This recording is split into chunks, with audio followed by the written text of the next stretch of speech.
good, but a new camera. It is the CanonEOS Rebel T7. And why do I have this camera, might you be asking yourself on the other side of that camera? Well, the CanonEOS Rebel T7, which is a mouthful and we'll just refer to it as the T7 from now on, is the most bought camera in the USA today. It is one of Canon's highest selling models, unbeknownst to me or anyone else in the camera loving world. Why? Well, there is some why points and I got them right here, but if you were to take a first glance at it, you see it on every Costco, Walmart, Target shelf. It's right there. EOS Rebel, the rebel for the creator inside of you, you know. So it's advertised as a very good, you know, camera for beginning content creation, and you know, I could say maybe it is. We're doing both. We're shooting on the Canon right now and the Panasonic Lumix G7 Micro Four Thirds APS-C. Also have it set up with a telephoto zoom, and it's way far away from me right now, and I can't tell if it's doing good or not because it doesn't have a flippy screen. So if you are looking at getting this for any kind of vlogging, you definitely want to have an external monitor or something like that. Now you can connect it to your phone. Half the time it does connect, the other half, you know, who knows. However, there is some good points about the camera, and I'd like to maybe take it off the tripod and get a closer look for you guys. Let's do some close-up shots on it, and we'll talk about what makes this camera so good for the money and what makes it so not good for the money. Let's do it. Okay, so you get either the small lens kit for $3.99 or you get the telephoto with it for $4.99. Now in my eyes, that's a pretty good value because like I said, these two lenses alone were $400 if I was to buy them by themselves.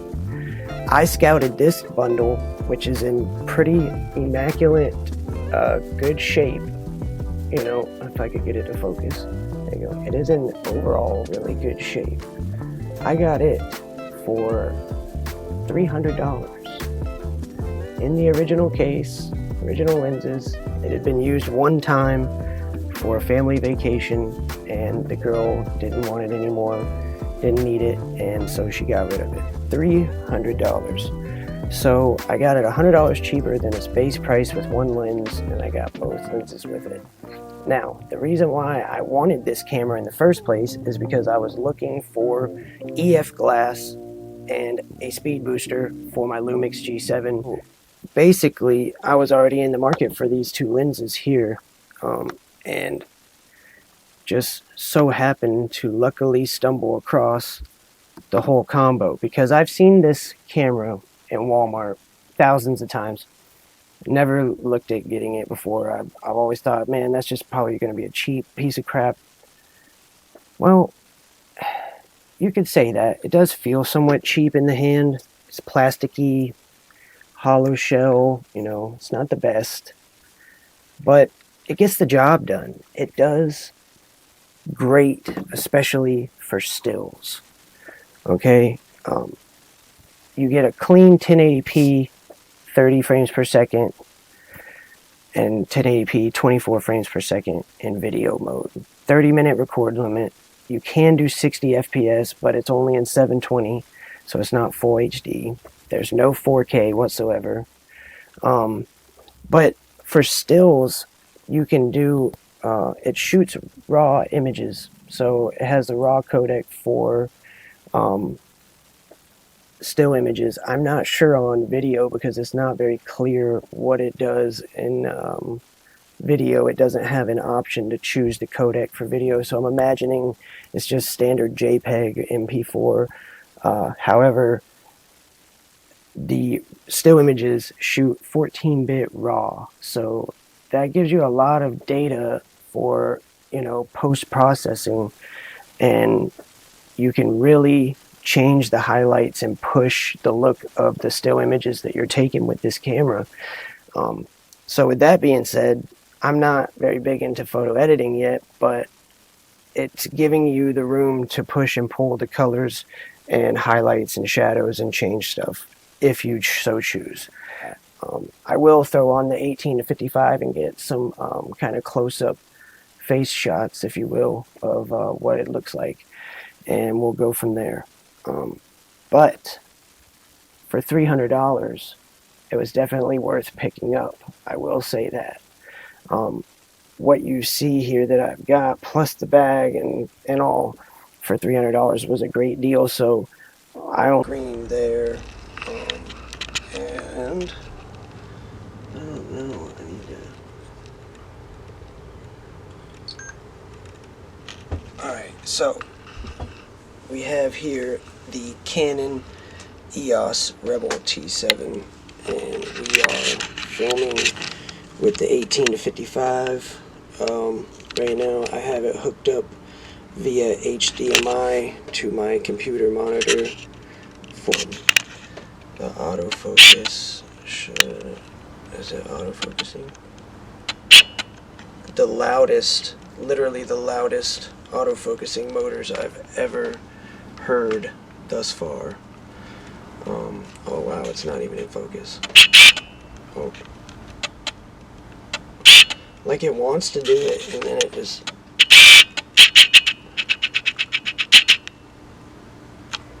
I think that's pretty good. That's in focus.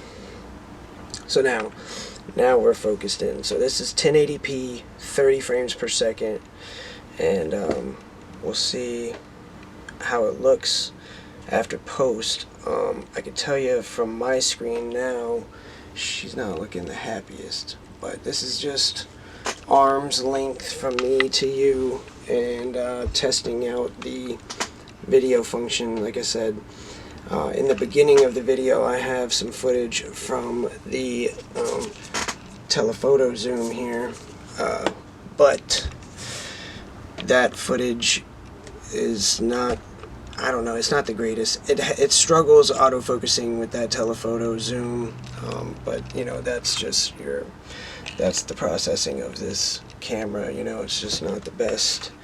It's a beginner's camera, you know. I mean, this is about what it's made for here, you know what I mean, talking vid.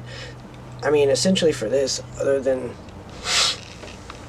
oh, I can't get my lighting right here. Other than, you know, trying this vlog style look here, it doesn't look horrible. It's not completely horrendous, but you know,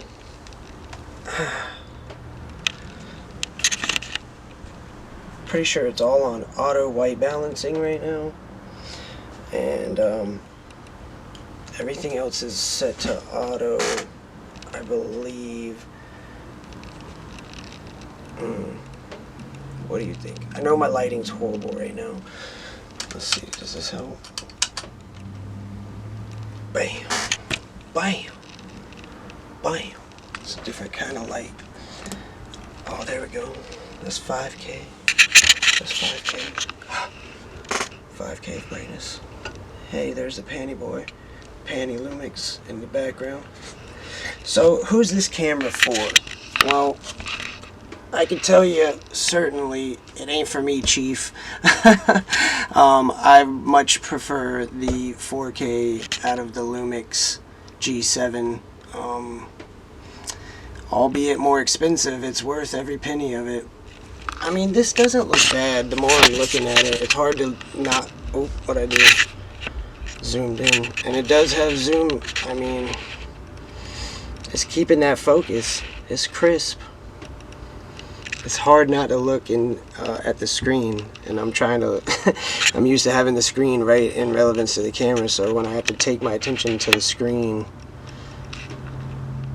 it definitely shows all the blemishes, all of them.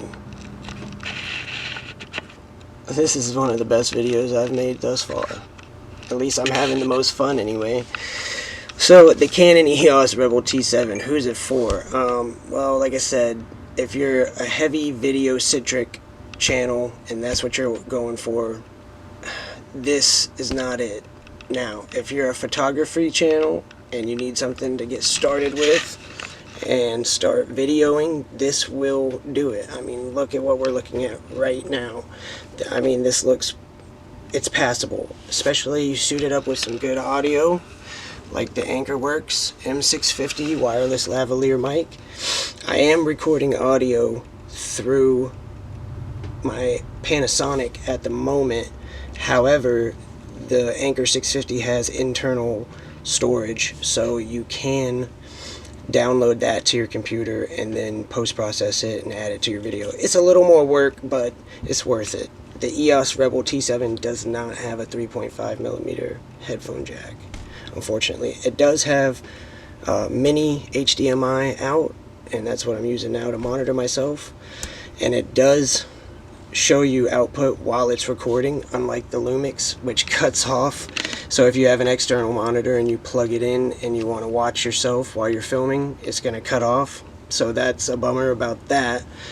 However, I don't use it for that. It has a flippy screen. This one doesn't have a flippy screen, so the fact that you can monitor it, I mean, it's kind of unnecessary. It does hook up Wi-Fi to your phone, like I said, and you can send videos and photos right to your phone, upload them to the web, whatever you want to do if that's your thing. Like I said, for a photography-centric channel or creator, this would be a decent buy. I would say for a starter, budget deal, gotta get in the game, definitely. It does good crisp photos that I like, and you know, I'm not photocentric, but I am a photographer of sorts, and so, you know, having that feature is nice. And it's also adding a second cam to my workflow.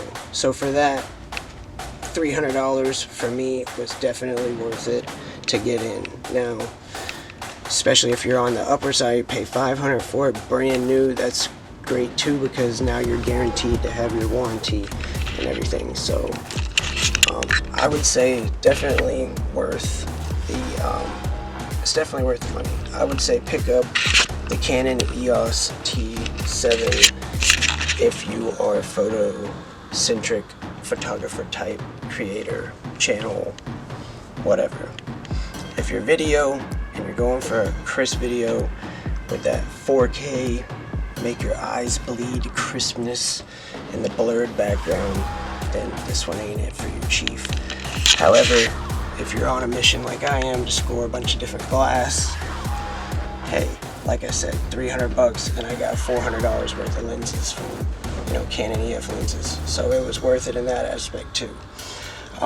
But this is going to conclude this video for the Canon EOS Rebel T7, and I appreciate you guys stopping by. Please leave a like, comment down below what your thoughts about this camera is, and subscribe to the channel for more.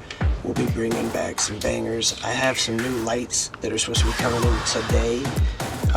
There are some newer lights and some other fun stuff, so we'll be making videos on that next. And until then, you guys have a good afternoon. Peace.